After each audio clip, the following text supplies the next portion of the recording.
저는 어릴 적에 하나님을 만나는 사람에게는 아주 신비로운 변화가 일어날 것이다 라고 기대하고 생각을 했었습니다. 실제 신비로운 변화가 일어납니다. 그런데 제가 생각했던 것은 이 속사람뿐만 아니라 겉으로도 변화가 일어나야 될 것이라는 그런 기대가 있었습니다.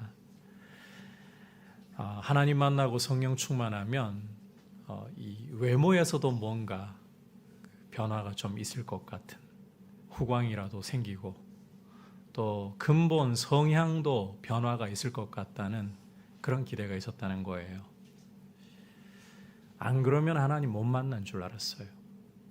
그런데 신앙생활을 더 깊이 하고 주님의 말씀을 알아가면서 제가 어리석었구나.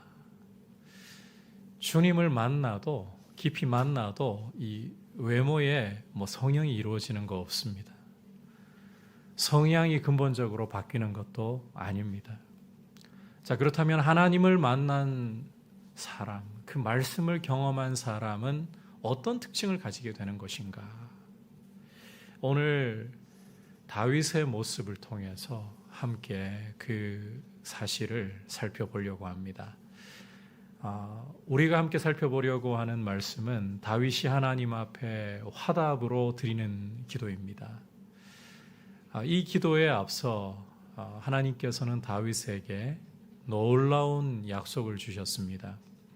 다윗이 나단 선지자에게 하나님을 위해서 집을 짓고 싶다 이런 소원을 나누었더니 하나님께서 오히려 다윗에게 약속을 주셨어요. 다윗 언약이라는 거죠. 다윗이 하나님을 위해 집을 지어드리고 싶은데 오히려 하나님이 다윗을 위해 집을 세워주시겠다. 그러니까 다윗이 하나님을 위해 헌신하고자 했는데 하나님이 다윗을 위해 헌신하고자 하신다는 것이 바로 다윗 언약입니다.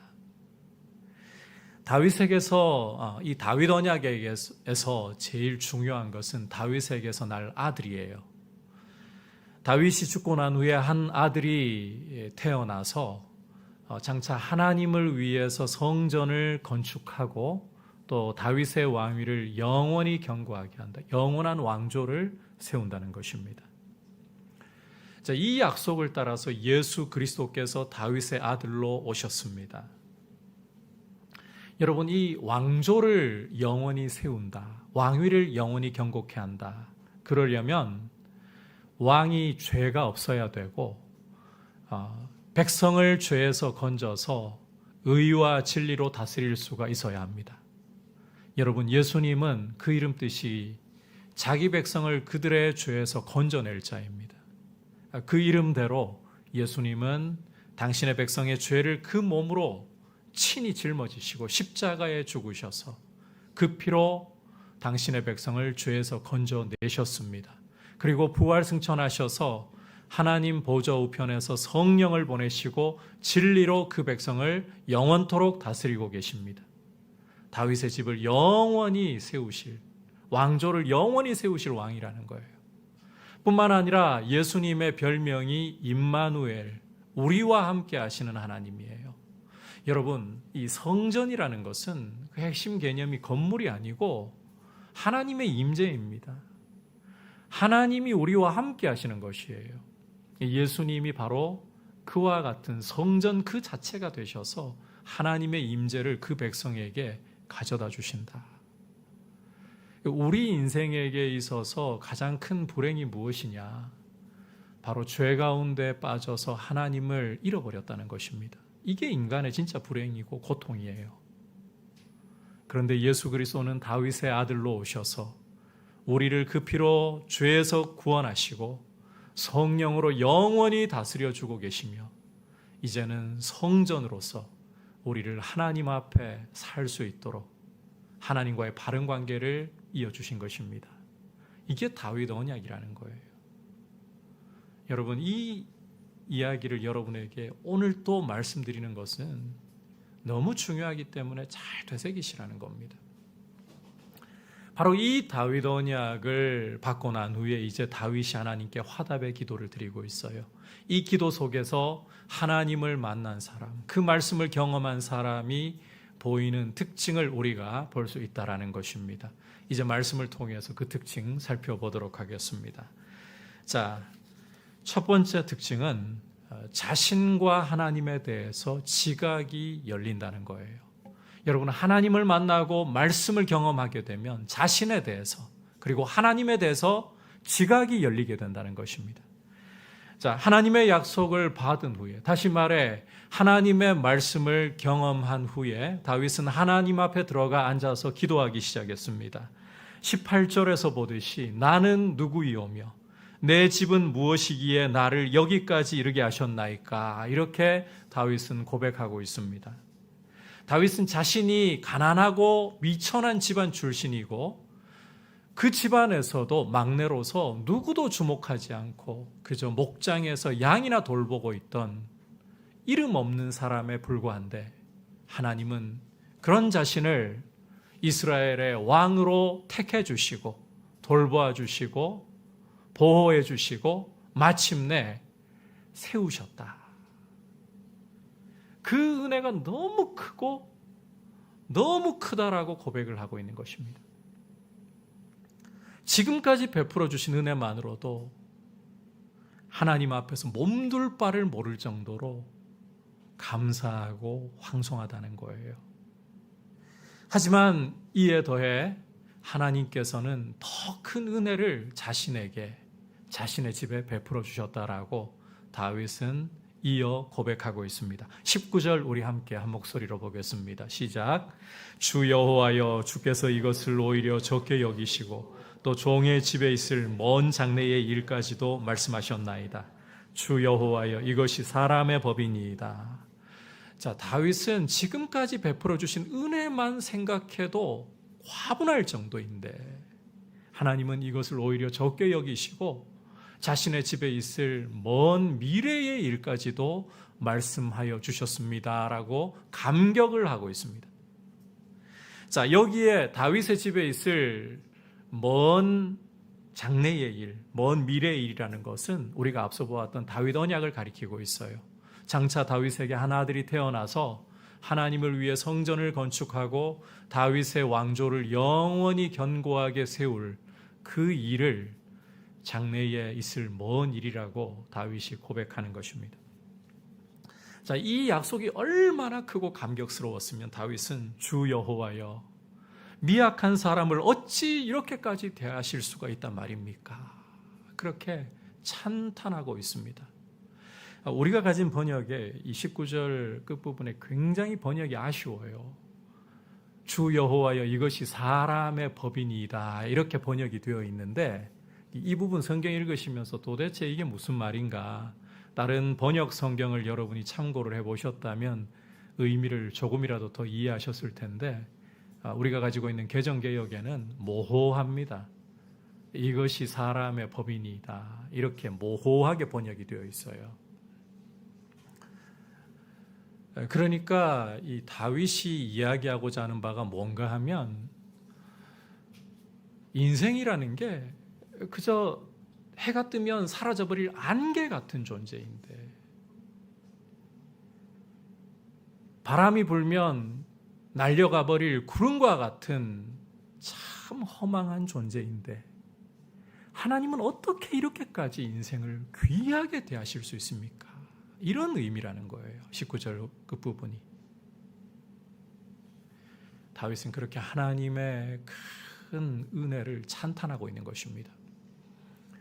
이어지는 20절과 21절은 이렇게 자기를 귀하게 여기시는 하나님이 자기를 너무 잘 알고 계시는데 이제 더 무슨 말씀을 드릴 것이 있겠습니까? 하나님이 당신의 뜻대로, 말씀대로 위대한 일을 하셨고 자신에게 알려주셨습니다. 거듭 고백하며 감사하고 있습니다. 여러분, 이 고백을 통해서, 이 기도의 이 전반부를 통해서 우리가 엿볼 수 있는 하나님 만난 사람의 특징은 자신에 대해서, 하나님의 자비하심에 대해서 눈이 열린다는 거예요. 좀 더 구체적으로 자신이 얼마나 작고 보잘것없는 존재인지, 그런 보잘것없는 존재를 위해 하나님이 얼마나 큰 자비를 베풀어 주시는 분이신지 이것이 보이기 시작한다는 것입니다. 여러분, 우리 인생은 죄로 인해서 지각이 어두워졌고 허망해졌습니다. 따라서 우리 스스로는 우리 자신을 제대로 인식할 수가 없어요. 하나님을 못 보는 것은 고사하고 우리 자신을 제대로 인식할 수 없습니다. 하나님의 빛이 비치고 말씀의 빛이 비치어야, 여러분께서 성경을 읽어보시면 하나님은 빛이시고 그 말씀이 빛이라고 말씀을 하고 있어요. 하나님의 빛이 비치어야, 말씀의 빛이 비치어야 내가 보이는 거예요. 하나님이 보이기 시작하는 거예요. 지각이 열리게 된다는 것입니다. 참고로 자기가 얼마나 작고 보잘것없는지, 또 이런 인생에게 하나님이 베푸시는 자비하심이 얼마나 큰지, 이 사실을 알게 된다는 것은, 이런 지각이 열린다는 것은 그저 감정적으로 모호하게 알게 된다, 이런 뜻이 아닙니다. 무슨 이야기인가 하면요, 자기를 알고 하나님을 아는 것은, 제대로 아는 것은 성경이 보여주는 대로 따라가야 된다는 말이에요. 성경을 떠나서 우리 스스로의 지각을 가지고 우리 자신을 알려고 하고 하나님을 알게 하려고 하잖아요. 그러면 반드시 여기에는 우리의 어리석음, 그리고 우리의 부패함이 개입을 하게 됩니다. 그 결과 우리가 우리 자신의 작음을 보게 되더라도 우리 자신을 학대하는 방향으로, 비하하는 방향으로 극단적으로 보게 된다는 거예요. 반대로 하나님의 자비하심을 볼 때에도 뭐든 다 오냐, 어떤 잘못을 저지르고 어떤 죄를 저질러도 오냐 사랑으로 품어내시기만 하는 하나님, 이렇게 극단적으로 보게 된다는 것입니다. 그러므로 여러분, 성경으로 항상 돌아와야 돼요. 우리 자신을 바르게 알고 하나님의 자비하심을 바르게 깨달으려면 성경으로 돌아와야 되는 거예요. 성경의 빛이 아니고서는 우리는 결코 지각이 제대로 열릴 수가 없는 거예요. 하나님을 만나고 성경을 만나지 않으면 안 보입니다. 여러분, 이 어둠이, 죄의 어둠이 뒤덮고 있는 이 세상에서 주님 다시 오실 때까지 우리가 붙잡아야 할 수 있는 유일한 등불은 바로 성경이라는 등불이에요. 이 등불 외에는 다른 빛이 없습니다. 따라서 여러분, 성경이라는 등불을 의지하고 성경이라는 안경을 끼고 우리 자신에 대해서 알고 하나님의 자비하심에 대해서 알아가려고 하는 것, 이게 하나님 만난 사람의 특징이라는 것입니다. 하나님 말씀을 경험한 사람의 특징이라는 거예요. 여러분은 자신을 어떻게 보고 있습니까? 하나님의 자비하심을 어떻게 알고 있습니까? 감정으로 이야기할 문제가 아닙니다. 예배당에 와서 예배를 드리다 보니까, 찬양을 하다 보니까 감정이 뜨거워지고 눈물이 나고 주님을 만난 것일 수 있습니다. 그런데 감정만 뜨거운 것일 수도 있어요. 구체적이어야 돼요. 그 감정이 지나가고 난 후에 내가 어떤 존재인지, 하나님의 자비하심이 어떠한지를 전혀 생각하지 못하고 있다면 감정이 터치된 것이에요. 하나님을 만난 게 아니라, 말씀을 만난 게 아니라 감정의 스파크가 일어난 것이에요. 그러므로 여러분, 하나님을 만난 사람은 자신을 보기 시작한다. 성경대로 자기를 보기 시작한다. 성경이 보여주는 대로 하나님의 자비하심을 보기 시작한다. 이 사실을 꼭 기억하셔야 돼요. 성경대로 자신을 알아가려고 하고 하나님을 알아가려고 하는 이런 하나님을 만나는 참된 흔적이 우리 안에 더 풍성히 일어나기를 축복합니다. 두 번째로 하나님을 만나고 말씀을 만난 사람의 특징은 하나님을 더 깊이 묵상하고 찬양하려는 그런 거룩한 욕구, 거룩한 열정이 일어난다는 거예요. 하나님을 더 깊이 묵상하고 싶고 찬양하려는 욕구가 일어난다. 자, 이어지는 말씀을 보시면 다윗이 하나님의 위대하심을 더 구체적으로 노래하는 것을 우리가 읽을 수가 있습니다. 22절부터 24절까지 한 목소리로 보도록 하겠습니다. 시작. 그런즉 주 여호와여, 주는 위대하시니 이는 우리 귀로 들은 대로는 주와 같은 이가 없고 주 외에는 신이 없음이니이다. 어느 한 나라가 주의 백성 이스라엘과 같으리이까? 하나님이 가서 구속하사 자기 백성으로 삼아 주의 명성을 내시며 그들을 위하여 큰 일을, 주의 땅을 위하여 두려운 일을 애국과 많은 나라들과 그의 신들에게서 구속하신 백성 앞에서 행하셨사오니 주께서 주의 백성 이스라엘을 세우사 영원히 주의 백성으로 삼으셨사오니 여호와여, 주께서 그들의 하나님이 되셨나이다. 자, 함께 읽은 말씀을 여러분께서 보시면 22절에서 먼저 다윗은 주 여호와여, 주는 위대하시니 이렇게 찬송을 하고 있어요. 그리고 이어서 그는 주와 같은 이가 없고 주 외에는 신이 없음이니이다. 이렇게 하나님의 위대하심을 노래합니다. 여러분, 다윗의 이 고백을, 이 찬송을 들어보잖아요. 주는 위대하시니 이렇게 통치지 않아요. 주와 같은 분이 없습니다. 쉽게 말해 주님께 라이벌이 없습니다. 그리고 주와 같은 신이 없습니다. 주님이야말로 유일한 참신이십니다. 이런 고백을 하고 있다는 거예요. 하나님의 위대하심을 구체적으로 고백하고 있어요. 뿐만 아니라 다윗은 하나님의 이 위대하심이 더 실제적이고 구체적으로 드러나는 사건이 바로 이스라엘을 위해, 그 백성 이스라엘을 위해 하신 일에서 보여지고 있다라고 고백을 합니다. 땅의 어느 나라가 주의 백성 이스라엘과 같을 수 있겠습니까? 이렇게 고백하면서 이스라엘은 하나님이 직접 가셔서 구원해내신 하나님의 백성일 뿐만 아니라 애국과 여러 나라들 앞에서 이스라엘을 위해서 하나님이 큰 일, 위대한 일을 행하셨습니다. 두려운 일을 행하셨습니다. 이렇게 하나님의 위대하심을 이스라엘을 통해 구체적으로 드러내셨음을 노래하고 있어요. 그러니까 여러분, 다윗이 고백하는 것을 좀 정리를 해보자면 하나님이 위대하시다 이렇게 퉁치는 것이 아니라, 첫 번째로는 하나님께는 라이벌도 없고 하나님 같은 참신은 결코 존재할 수 없습니다. 두 번째로 이스라엘을 구원하시고 여러 민족들 앞에서 두려운 일을 행하시는 이것을 통해서 하나님은 위대함을 드러내셨습니다. 이렇게 구체적으로 실제적으로 하나님의 위대하심을 노래하고 있다는 거예요. 여러분, 다윗을 통해서 보듯이 하나님을 만나고 그분을 경험하게 되잖아요. 그 말씀을 경험하게 되잖아요. 그러면 우리 안에는 하나님의 위대하심을 더 깊이 묵상하게 되고 더 사모하게 되고 더 찬양하려고 한다는 거예요. 그저 하나님은 위대하시다 모호하게 끝내버리지 않습니다. 하나님이 어떠한 의미에서 위대한 분이신지, 그 위대함을 어떻게 나타내셨는지 다윗은 더 깊이 묵상하고 그것을 드러내어서 찬양하고 있다는 거예요.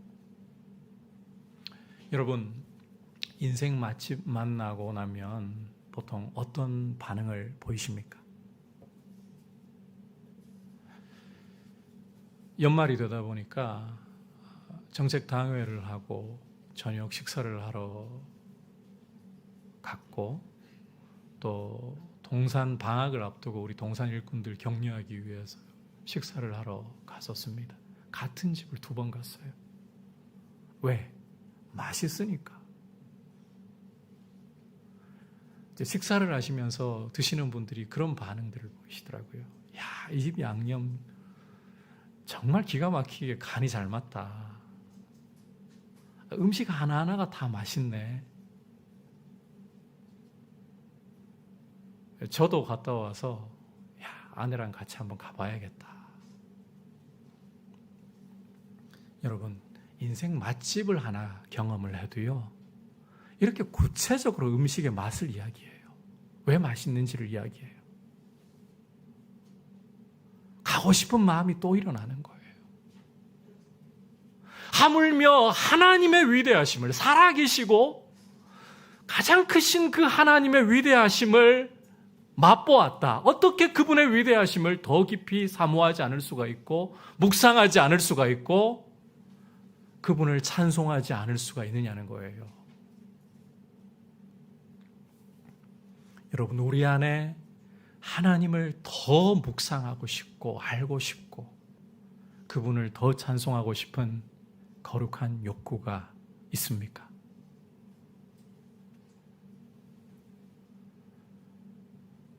이걸 좀 바꿔 이야기하자면 맥락이 같습니다. 하나님을 계시해 주고 있는 유일한 등불인 성경을 여러분이 가까이 하려고 하는 열정, 그 성경을 통해 하나님을 더 알고 싶은 열정, 욕구, 그 하나님을 찬양하고 싶은 욕구가 내 안에 있느냐는 것입니다. 여러분, 성경을 사랑하지 않으면서 하나님을 사랑한다라고 말하시면 안 돼요. 성경이 그저 책장에 골동품처럼 보관되어 있으면서 하나님을 내가 참 의지하고 나는 하나님을 더 잘 믿고 싶습니다. 거짓말입니다. 제가 단호하게 말씀드릴 수 있습니다. 여러분, 하나님을 안다는 것은요, 어두워진 우리 지각으로는 절대 모른다고 말씀드렸잖아요. 주님 다시 오실 때까지 이 어두운 세상에서 유일한 등불인 성경의 예언을 통해서만 하나님을 바르게 알 수가 있어요. 성경을 통해서만 하나님을 더 깊이 묵상할 수가 있는 거예요. 그런데 성경은 골동품이 되어 있어요.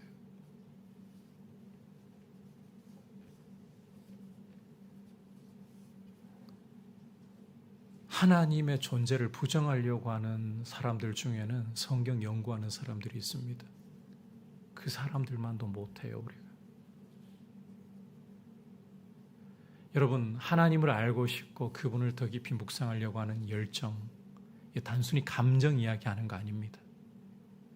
그런 거룩한 불꽃이 우리 속에 있느냐, 성령께서 주시는 소원이 있느냐 하는 것을 묻고 있는 겁니다. 이게 주님을 예배하고 주님 가까이 하려고 할수록 더 크게 타올라요. 그런데 그냥 죄 짓고 주님 가까이 하지 않다 보면 이것도 굉장히 희미해집니다.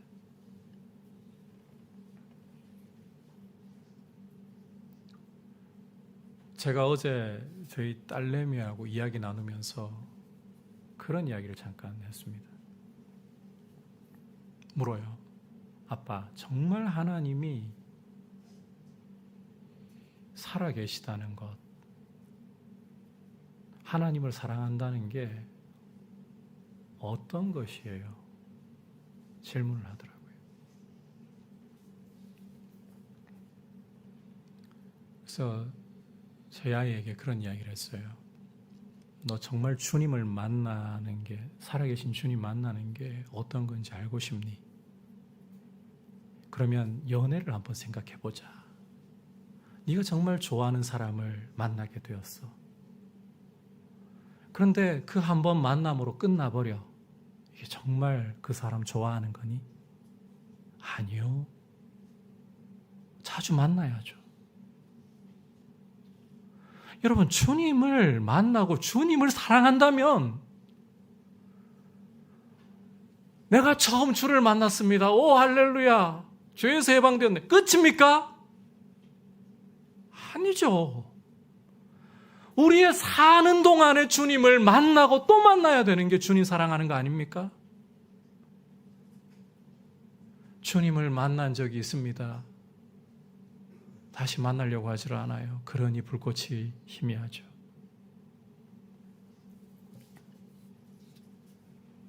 우리가 맛집을 하나 만나도 그 맛을 생각하고 그 맛을 이야기하고 그 맛을 소개하려고 다른 사람에게 자랑하는데, 우리 주님을, 그 위대하심을 맛보아 안다면 그분의 말씀을 더 가까이 하려고 하고 그분을 더 묵상하려고 하고 그분을 더 찬양하려고 하는 게 당연한 이야기 아니겠습니까? 그 불꽃이 있어야 되는 게 정상 아니겠습니까? 하나님의 위대하심을 퉁치지 말고 더 깊이 사모하고 묵상할 수 있기를 축복합니다. 이제 마지막으로 하나님을 만나고 그 말씀을 경험한 사람의 특징은 하나님의 말씀을 붙들고 힘써 때를 쓰면서까지 하나님께 구할 수 있다는 것입니다. 자, 25절과 26절 함께 한 목소리로 읽어보도록 하겠습니다. 시작. 여호와 하나님이여, 이제 주의 종과 종의 집에 대하여 말씀하신 것을 영원히 세우시며 말씀하신 대로 행하사 사람이 영원히 주의 이름을 크게 높여 이르기를 만군의 여호와는 이스라엘의 하나님이라 하게 하시며 주의 종 다윗의 집이 주 앞에 견고하게 하옵소서. 자, 함께 읽은 말씀에서 다윗은 말씀하신 것을 영원히 세우시며 말씀하신 대로 행하사, 이렇게 25절에서 거듭 반복해서 말씀을 이루어 달라고 간구하고 있습니다. 여러분, 성경에서 반복한다는 것은 그 부분을 강조한다는 이야기예요. 그러니까 이 하나님이 약속하신 것을, 다윗 언약을 꼭 이루어 주실 것을 하나님께 간구하면서 때를 쓰고 있다는 것입니다. 쉽게 말하면 그런 거예요. 자, 27절에서 다윗은 이 부분을 더 구체적으로 보여주고 있어요. 27절 같이 읽어보겠습니다. 시작. 만군의 여호와 이스라엘의 하나님이여, 주의 종의 귀를 여시고 이르시기를 내가 너를 위하여 집을 세우리라 하셨으므로 주의 종이 이 기도로 주께 간구할 마음이 생겼나이다. 자, 다윗이 뭐라고 하나님께 고백을 드리고 있습니까? 하나님이 자신의 귀를 열어주시고 하신 말씀, 내가 너를 위해 집을 세우리라는 이 약속 때문에 이 기도로 간구할 마음이 생겼다라고 고백을 하고 있잖아요.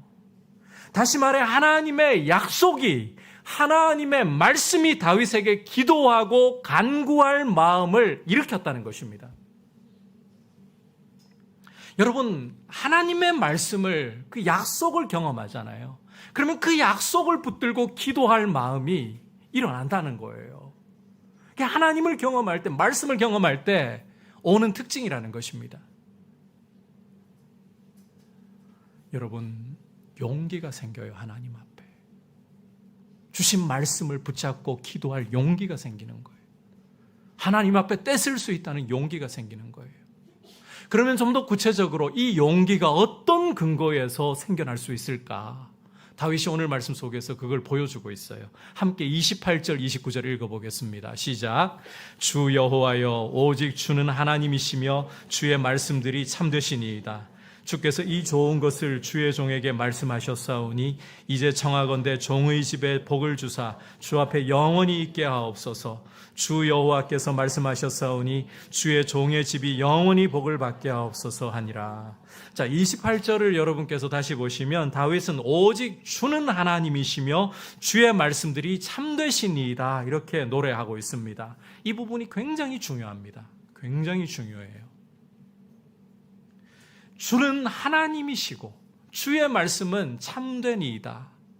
굉장히 중요해요. 바로 이것 때문에 하나님을 만난 사람은 하나님의 말씀을 붙들고 때를 쓸 수 있다는 것입니다. 하나님께 강력하게 주장하며 기도할 수 있는 용기를 얻을 수 있다는 거예요. 그래서 이어지는 말씀에서도 다윗은 그걸 증명하듯이 주께서 이 좋은 것을 주의 종에게 말씀하셨사오니 이제 청하건대 종의 집에 복을 주사 주 앞에 영원히 있게 하옵소서. 거듭 그렇게 간구하는 것입니다. 여러분, 하나님이 살아계시고 하나님의 말씀이 확실하다. 이것은 우리가 하나님의 말씀을 붙들고 기도할 큰 용기와 담력을 주는 것입니다. 하나님께 때를 쓸 수 있는 담력을 주는 것입니다. 자, 이 부분을 여러분들의 이해를 돕기 위해서 우상을 가지고 조금만 설명을 드려볼게요. 여러분, 우상이라는 것은 근본 사람의 손으로 만든 것입니다. 눈이 있어도 볼 수가 없고 귀가 있다고 할지라도 들을 수가 없습니다.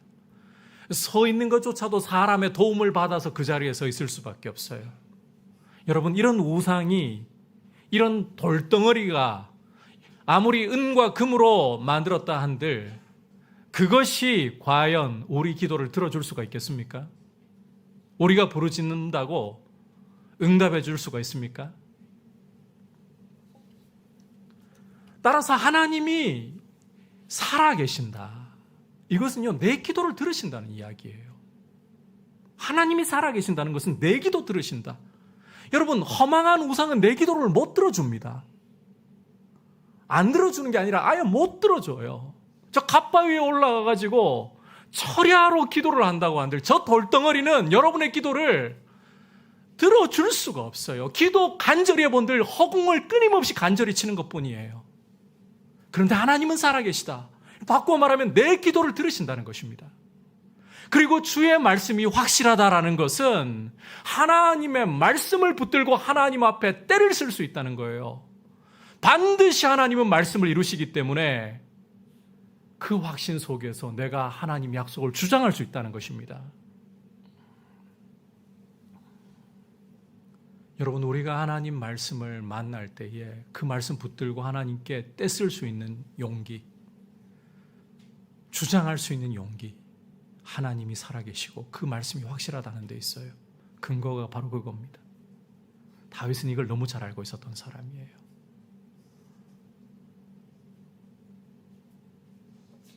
크고 두려우신 하나님, 그런데 미약한 인생이 하나님을 붙잡고 때를 쓸 수 있는 비결이 있습니다. 하나님께 주장할 수 있는 비결이 있습니다. 그분의 말씀 붙들 때입니다.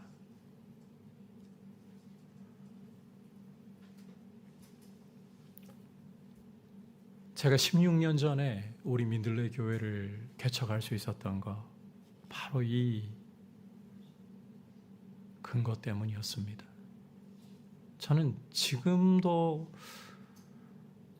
저에게 다시 개척할 의사가 있느냐라고 묻는다면 없다라고 단호하게 대답할 거예요. 그때에도 개척할 성향과 용기가 되느냐 물었다면 아니었다라고 말할 겁니다. 그런데 어떻게 개척을 해서 16년 동안에 여기까지 목회를 이어올 수 있었느냐? 한 가지였어요. 하나님의 말씀이 확실하다였어요. 아무것도 보이지 않는 곳에 하나님이 혼돈과 어둠뿐인 곳에 빛도 만드시고 하늘도 바다도 땅도 만드시고 온갖 생명들로 충만하게 채워 넣으시겠다. 어둠뿐이고 혼돈뿐인 땅을 에덴 동산처럼 아름답게 만드시겠다. 그 약속이 확실하기 때문에, 하나님 살아계시고 약속이 확실하기 때문에 개척으로 발걸음을 내디딜 수가 있었습니다. 그리고 16년을 걸어오는 동안에 목회의 어려움을 만날 때 견뎌낼 수 있었던, 그럴 때는 제가 기도하는 게 굉장히 단순해져요. 어려울 때는 새벽마다 주님께 그렇게 기도를 드렸어요. 주님, 제가 개척하려고 한 게 아닙니다. 주님이 시키셨고 저는 그 말씀 따라왔습니다. 제 교회가 아닙니다. 주님의 교회입니다. 주님 세워주십시오. 이게 우리 민들레 교회예요. 여러분, 우리 미약한 인생이 어떻게 하나님 바지 가랭이 붙들고 하나님께 떼쓸 수 있겠습니까? 근거가 있어야 될 거 아니에요. 하나님이 살아계시고 내 기도를 들으시고 하나님의 말씀은 확실하다. 하나님은 반드시 그 약속 이루신다. 그걸 통해 하나님은 우리에게 다윗이 보십시오. 이 약속 받고 주장하잖아요. 종의 집을 세워주십시오. 영원히 경고해 주십시오. 거듭 하나님 앞에 때를 쓰며 간구하잖아요. 쉽게 이야기하면 때를 쓰며 간구하는 거예요. 그 용기, 여러분, 이것은 다윗의 것이 아니라 이제는 우리의 것입니다. 하나님의 약속을 붙들고, 여러분이 성경을 읽다가 하나님의 약속이 내 마음에 다가오기 시작하는 부분이 있습니까? 그거 붙들고 주님 이루어 주십시오. 주님 말씀하셨지 않습니까? 때를 쓰고 주님께 주장할 수가 있습니다.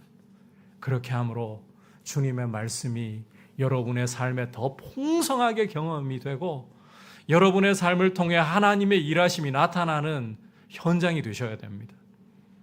오늘 우리가 이 한국 사회의 어려움과 위기를 마주하면서 여러분, 결국은 교회의 위기를 보여주고 있습니다. 교회의 위기를 보여주고 있어요. 저는 그렇게 해석합니다. 이런 이야기하기가 참 불편하긴 한데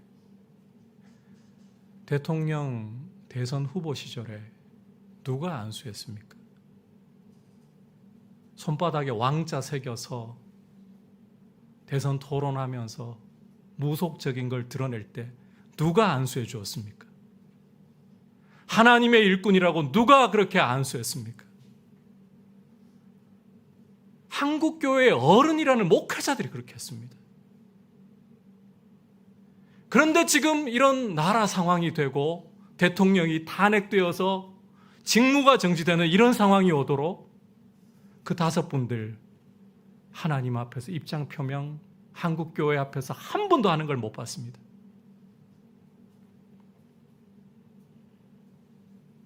정말 하나님의 공의를 생각하는 것인지, 정말 이 땅을 생각하는 것인지, 교회가 여러분 그 교회 어른들 모습이 뭘 보여주겠습니까? 한국 교회 모습입니다. 필요하면 하나님의 방법대로 가려고 하는 게 아니라 권력과 손잡아서 일을 이루려고 한 게 세상에 등불이 되지 못하고 하나님 보여주지 못한 게 지금 이 사태를 가져왔습니다. 이것은 교회의 죄입니다. 대한민국의 위기는 교회가 초래했다고 해도 과언 아닙니다, 여러분. 밖으로 손가락질하기 전에 우리의 죄를 돌아보고 회개해야 됩니다. 교회가 하나님 만난 흔적을 못 보여주었기 때문에 세상에게 빛을 발하지 못한 거 아닙니까? 우리를 통해 하나님의 위대하심이 안 나타나니까 세상도 교회를 손가락질하고. 여러분, 정치인들에게 교회가 어떤 영향 끼쳐야 되겠습니까?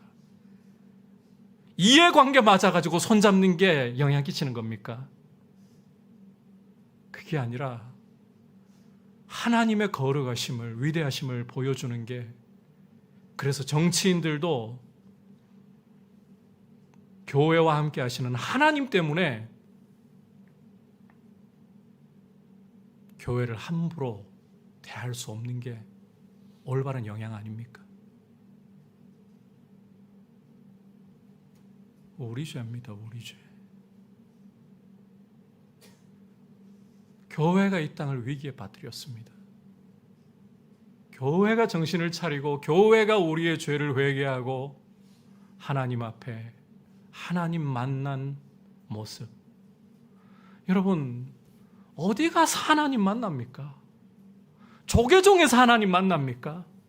성당에서 하나님 만납니까?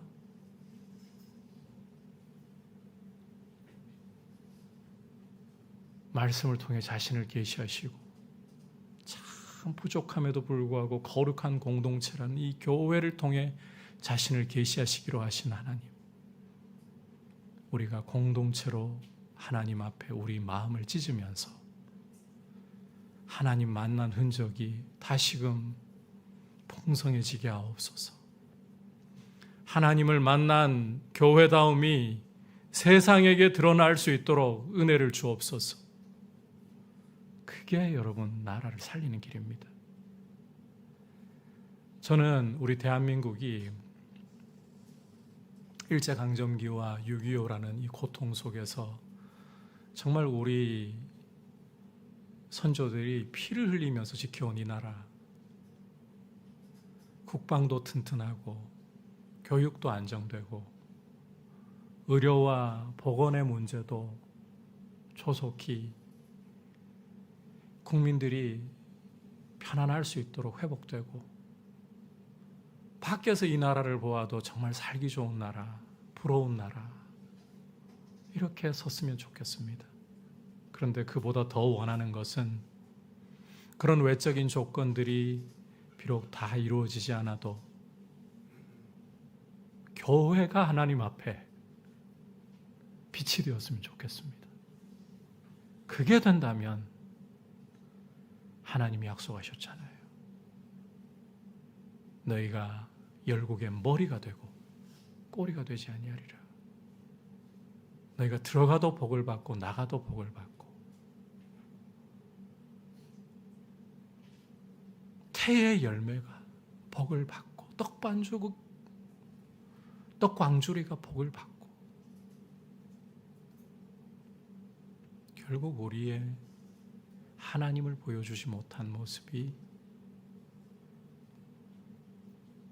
죄송합니다, 목회자가 거기에 중심에 서 있어요. 우리 목회자가, 우리 목사들이 죄인이에요. 목사들이 성도 여러분을 제대로 인도하지 못한 목사들이 죄가 커요. 주님이 우리 목회자들에게 많이 물으실 것 같아요. 저도 죄송합니다. 누구의 죄 이야기하기 전에 더 교회를 위해 기도하지 못하고 더 하나님의 영광을 못 보여드리는 이런 모습이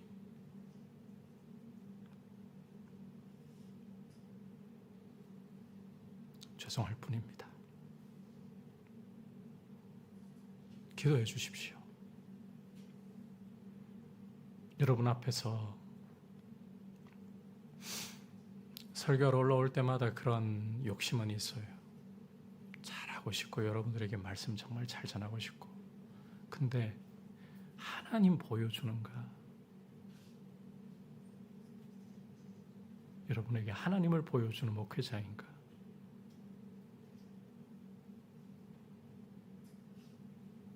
기도해 주십시오. 우리도 세상을 위해 기도합시다. 내 삶을 통해 하나님 보여주는가? 결국 이게 문제였습니다. 아무리 썩어도 아무리 어두워도 빛이 있으면 밝힙니다. 빛이 꺼져가니까. 그렇게 하나님을 만나는, 하나님을 경험하는, 그래서 이어지는 장을 보시면 다윗이 어디로 가든지 여호와께서 승리하게 하시니라. 그런 영광이 우리 한국 교회를 통해 이 땅 가운데 일어날 수 있도록 여러분 조국의 교회를 위해 기도해 주십시오. 우리 불쌍한 목사들을 위해, 처참한 목회자들을 위해 기도해 주십시오. 주님이 주님을 보여주는 그런 교회, 그런 목회자들로 세워가시기를 원하고 사모하고 구합니다.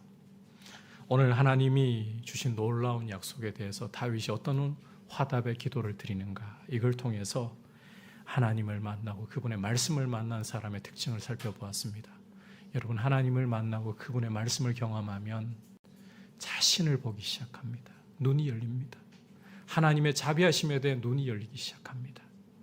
그리고 두 번째로, 하나님의 위대하심을 더 깊이 사모하고 묵상하려고 하고 찬양하려고 합니다. 마지막으로 하나님의 말씀을 붙들고 담대함으로 용기로 하나님께 이 약속을 주장하는 모습으로 설 수 있습니다. 이런 모습, 우리의 모습이 될 수 있기를, 우리 한국교회의 모습이 될 수 있기를 축복합니다.